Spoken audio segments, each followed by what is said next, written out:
there's a lot of people on the Facebook group for FOA, and also just through messages that I get and online in general. People are worried about taking PKC21 and then being somehow locked out of other opportunities. Like, let's say, for example, you install PKC21. Can you upgrade to the OV Loop version of 2.5 further down the road if you want to? What would happen? And like, is there anything you should be aware of or concerned about? So that's a great question. Let's address that from the beginning. Okay.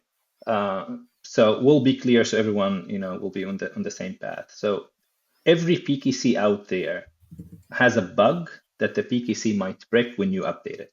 Okay. Every PKC out there, doesn't matter which hardware you have. There's a chance that once you upgrade that PKC, it will get bricked. And when I say bricked, that NFC should still work, but the app or the fob keys will, the buttons on the fob will stop working.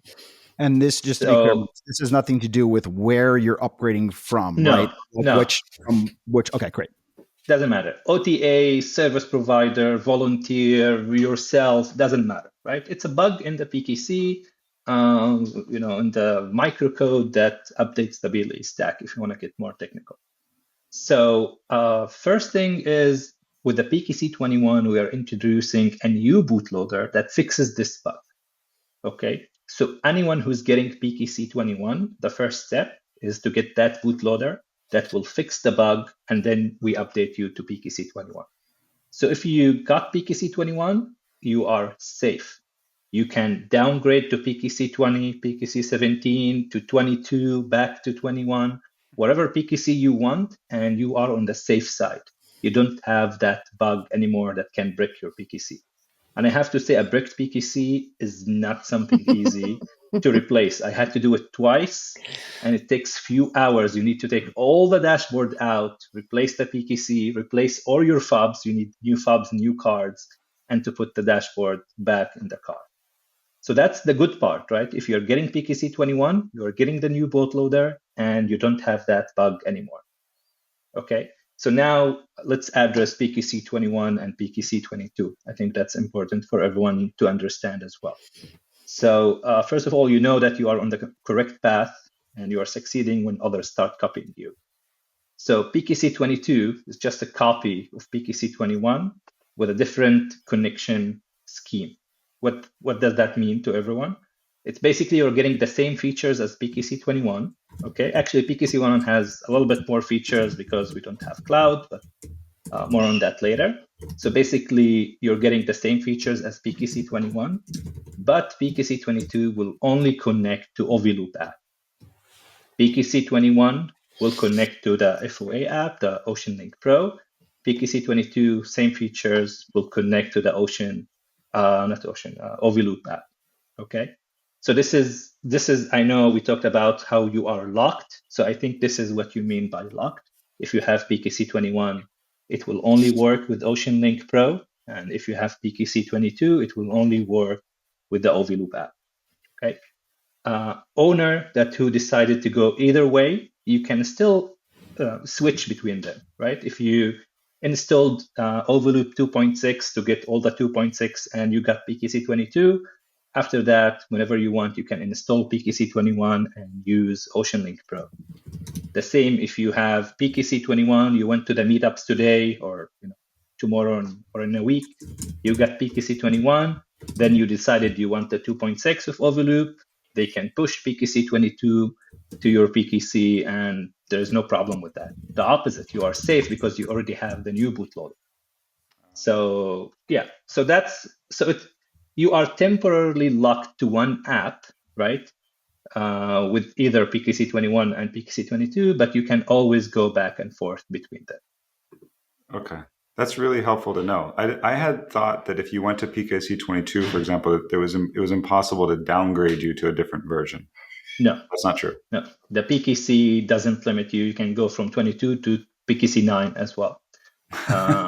Yeah, Why nobody want to do that. Yeah, but just saying that the PKC doesn't lock you. You can always downgrade. Other ECUs, that's not true. For example, right? VCU, for example, doesn't let you to downgrade. But the PKC itself, there's no limit on that. And as far as you are aware, and this is obviously asking you a question about how OV-Loop is going to implement things, but as far as you are aware, if you take 2.5 or 2.6, are you unable to then have PKC21 in either scenario? No, You the can opposite. install If you have 2.6 and PKC21, you will get profiles as well.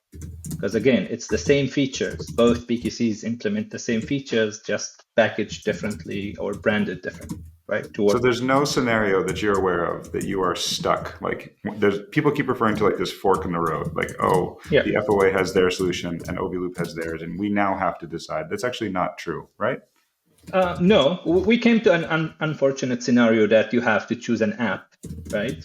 That works with the PKC, but other than that, you are not really locked. You're only the app. Only one app will work. I like how you said you're only temporarily locked, because I think that's a relief for a lot of people, because they're really worried about making a decision. And we try to keep our cars for a long time. You know, like if I'm really enjoying my Ocean, I want to drive it for 5 years and know that I'm not stuck with like the only solution that I chose 5 years ago because I didn't know better. You know, like I want to be able to go back and forth. Yeah, with PKC21, it's straightforward, right? It's something the FOA, you can install it anytime. With our meetups, or we are thinking to add it to the Pulse. So the Pulse itself will be able to flash your PKC to PKC21 for those who want. And I think that's something that we need to get into a decision, but maybe we can also add PKC20 into the Pulse. So if you want to use OV-Loop app, for example, I don't know, you got sick of OceanLink Pro or FOA, whatever, you want to just switch to a PKC that works with everybody, that PKC20. So you'll be able to flash it yourself and use any app that you want, because both apps work with PKC20. Okay. So again, that's not a promise, but that's something that we are looking into as well. With one small little caveat that you can't have, from my understanding, you can't have both apps running simultaneously. Like, correct. Doesn't it gets if you're on PKC20, for example, and you have OV-Loop, and then you try to use OceanLink Pro to connect, it's going to have problems because another app is already connecting to the car, right? Correct. So only one app can connect at a time to the PKC. Usually it's the OceanLink Pro that makes problems, because OceanLink Pro runs in the background. So it lets you stay connected to your PKC. You have the consistent persistent notification that you can use. You have the widgets, so you don't really need to open the app. So if you have OceanLink Pro with the widgets and the persistent notification, and even if the app is closed and you open OV-Loop app, it wouldn't be able to connect to the PKC because the OceanLink Pro in the background is already connected. So the PKC can connect only to one user at a time. Yeah, so if you have both apps, you have to close one at least.